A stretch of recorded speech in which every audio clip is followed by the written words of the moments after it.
Nos honramos hoy día en presentar a quien ya está en pantalla, el doctor Benjamin Stokins. Doctor, agradecerle sentidamente que haya aceptado esta invitación para conversar precisamente del tema que lo ha ocupado en gran parte de su vida profesional. Bienvenido, muchas gracias. Muchas gracias a usted, la verdad que abochornado por la presentación. Disto mucho de ser lo que usted me ha alabado en este momento, pero muy contento de estar con ustedes. Doctor, bueno, vamos a entrar en materia. ¿Qué son las enfermedades del corazón, también llamadas enfermedades cardiovasculares? Eso ha ido cambiando en el tiempo. Cuando me recibí de médico, lo que asolaba al corazón en la población era la enfermedad reumática, vale decir, una complicación de una amigdalitis maltratada que producía los soplos al corazón y un funcionamiento inadecuado de este como bomba. Como usted bien decía, el corazón sirve para dos cosas, para bombear sangre y para enamorarse. Pero la verdad es que vamos a dejar la sesión aquí continuando con el bombeo de la sangre. Con el tiempo y con el mejor tratamiento de las enfermedades infecciosas, este problema del tratamiento inadecuado de la amigdalitis que producía un daño en las válvulas del corazón dejó de ser el hecho fundamental y pasaron a ser las enfermedades de las que nos vamos poniendo viejos, enfermedades degenerativas, siendo esta la más importante, la enfermedad coronaria o la enfermedad aterosclerótica, que es la ocupación de los vasos sanguíneos por material que impide la circulación de la sangre. Junto a ello, también producto en gran parte de la longevidad y de los estilos de vida de la población, el mayor predominio de hipertensión arterial. Entre hipertensión arterial y enfermedad de las arterias coronarias o enfermedades ateroscleróticas o enfermedad por colesterol, ocupan sobre el 70-80% de todas las enfermedades que se daña el corazón. Hemos ido pasando con el transcurso de mi vida, por así decirlo, de las enfermedades infecciosas a las enfermedades degenerativas, en la cual influye en forma muy importante el aumento de la longevidad de la población. De una expectativa de vida de 55 años, 40 años atrás, hoy día se va llegando a los 80. O sea, tenemos 25, 30 años de vejestud de nuestras arterias que antes no existían. Ahora, si tuviéramos que conceptualizar esto, ¿no? Aterrizarlo a nivel de patologías, ¿cuáles son las principales enfermedades que se generan en el corazón, doctor? El corazón, la enfermedad coronaria, es decir, la oclusión de las arterias coronarias, que son las arterias que nutren al corazón, con la consecuencia de una pérdida total de la circulación en ella y un infarto del miocardio. Y cuando no se produce un infarto del miocardio, por lo menos que quede parcialmente tapada la arteria y produzca síntomas como dolores al caminar. Así, hoy en día, entre la lesión que más daña al corazón es la enfermedad coronaria, que es la responsable de los pacientes que recibimos en los hospitales con infartos del miocardio. ¿Y cuáles son las causas de estas enfermedades, doctor Stokins? La causa fundamental en el caso de la enfermedad coronaria es el depósito de colesterol en el lumen del vaso. Así es como una manguera a la cual se nos llena de sarro. Y la causa por la cual se llega a eso es por los famosos factores de riesgo cardíaco. Los factores de riesgo cardíaco son cosas que se asocian a la producción de la enfermedad coronaria. Y son algunos como el tabaquismo, como la hipertensión arterial, como la diabetes mellitus, como la drogadicción, esos son probablemente el sedentarismo igualmente. Todas estas cosas hacen que haya mayor chance a que se nos deposite colesterol en las arterias. También los niveles sanguíneos de colesterol son muy importantes. O sea, mientras más tengamos el colesterol alto, mientras más tengamos diabetes, mientras menos nos ejercitemos, mientras más tengamos hipertensión arterial, más se nos van a estrechar las arterias del corazón con el riesgo concomitante de una oclusión y un infarto del miocardio. Ahora, sin duda que aquí hay factores de riesgo que podrían perfectamente, digamos, controlarse o al menos disminuir, ¿no? Por ejemplo, el tabaquismo pudiera eventualmente eliminarse completamente, digamos, la dieta, el ejercicio, por ejemplo, son factores que potencian, que aumentan la peligrosidad de una enfermedad cardiovascular, pero que podrían eventualmente también restringirse, doctor. Ahora, ¿cuáles son los signos, los síntomas que presentan las enfermedades del corazón? Usted lo ha dicho solo en la primera parte. La verdad es que la mayor parte de los factores de riesgo son prevenibles o cambiables. Pero si uno ve el comportamiento del ser humano, y a lo mejor cuántos de los que uno conoce y a lo mejor uno mismo lo hace, entre cambiar una conducta y tomarse una tableta, la verdad es que habitualmente la gente opta por lo segundo.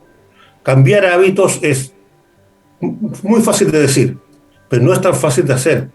El tabaquismo es de una capacidad de dificultad para suspenderlo más intenso que la cocaína.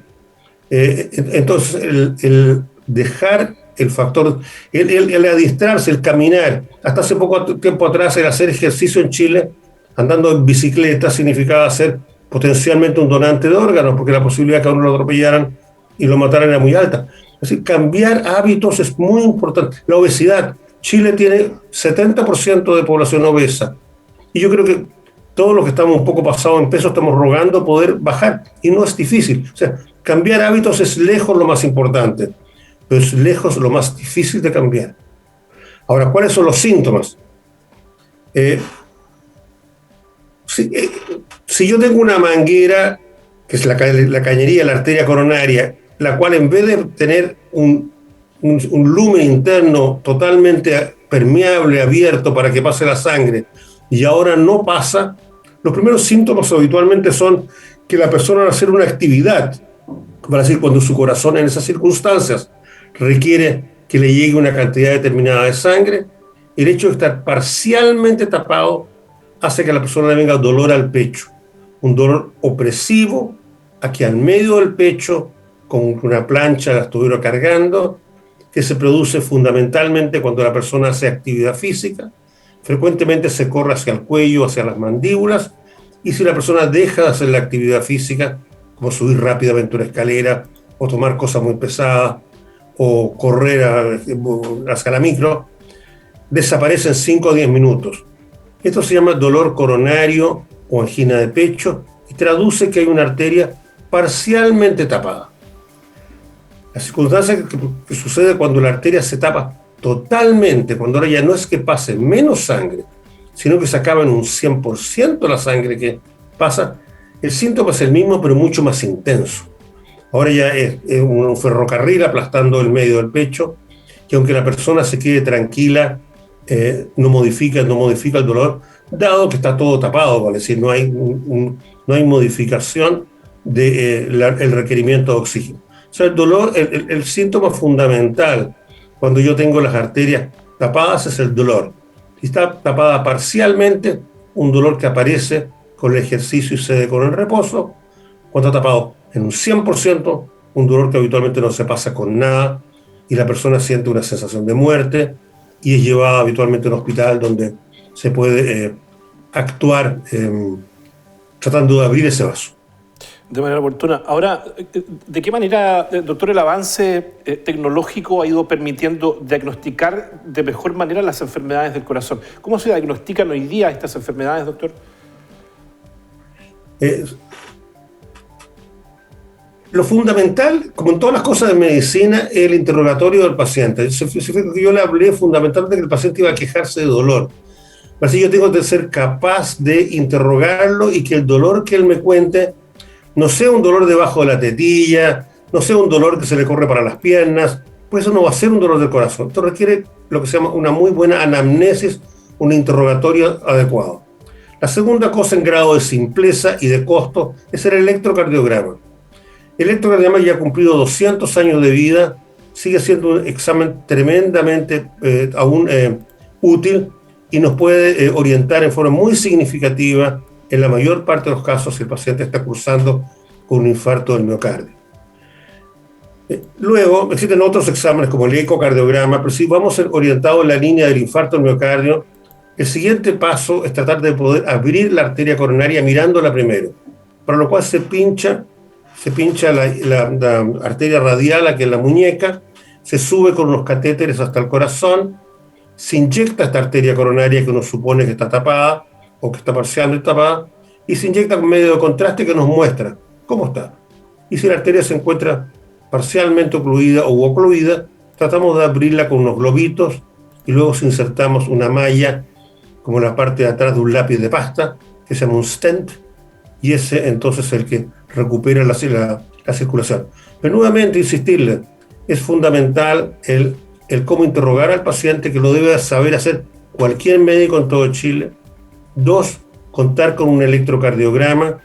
En ese sentido, hace varios años ya el Ministerio de Salud del Estado chileno creó un programa por el cual todo hospital, aunque sea el más básico del mundo, el más básico del país, tiene una máquina de electrocardiograma. Puede faltarle muchas cosas, compresas, cualquiera, pero dentro de la ley está que tiene que tener una máquina para tomar electrocardiogramas.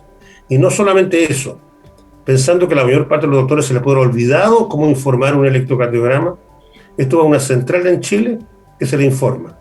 Va a ser si el doctor es capaz de interrogar al paciente y tomarle un electrocardiograma, el cual automáticamente va a esta central donde se le informa dentro de los próximos 3 minutos, cuenta con la posibilidad inmediata de tener un diagnóstico de infarto miocardio. ¿Cuál ha sido el comportamiento de estas enfermedades cardiovasculares, doctor, durante la pandemia? ¿Qué han podido observar ustedes desde el trabajo? El programa de salud cardiovascular es de los años 90. Es cuando se creó el auge. El auge, hace unas 3 o 4 presidencias atrás. Sí, claro. Le preguntaba, doctor, por el desarrollo de estas enfermedades cardiovasculares durante la pandemia. ¿Qué han podido ustedes observar desde el trabajo clínico? ¿Había un aumento? Entendemos que probablemente hay mayores situaciones de estrés, por ejemplo, que es uno de los factores de riesgo. Mayor cantidad la complejidad, digamos, en la alimentación aumenta, digamos, un poco también los niveles de obesidad.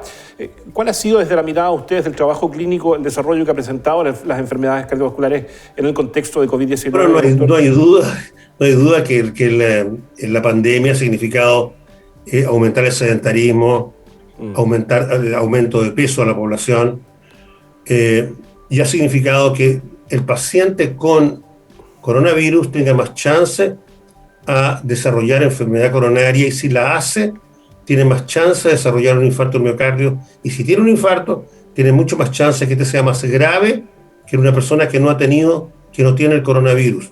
Así, el coronavirus significa mayor incidencia de infarto, y no solamente eso, sino que los infartos cursan en una forma más riesgosa, porque hay un estado procoagulante. Hay una mayor facilidad que coagule la sangre, tanto en las extremidades inferiores como en el corazón, lo que hace que haya más chance de infarto del miocardio. O sea, no solamente porque aparecen más casos, sino que los casos son más graves e involucran mayor mortalidad. Ahora, para ir cerrando esta conversación con el doctor Benjamin Stokins, doctor, ¿qué hacemos si ya tenemos presente una enfermedad del corazón? ¿Cuál sería el consejo, cuál sería la orientación desde su vasta experiencia profesional? Bueno, si la persona, el doctor le dice, señor, usted tuvo un infarto, estuvo hospitalizado, se fue para la casa, ¿qué tiene que hacer?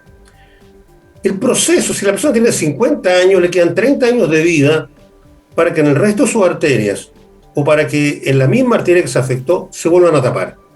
Entonces tiene que entrar a programas que se llaman de prevención secundaria. Así como el que nunca ha tenido nada, se habla de una prevención primaria. El que ya ha tenido un infarto o que ya tiene daño en las coronarias, se habla que hay que hacer prevención secundaria.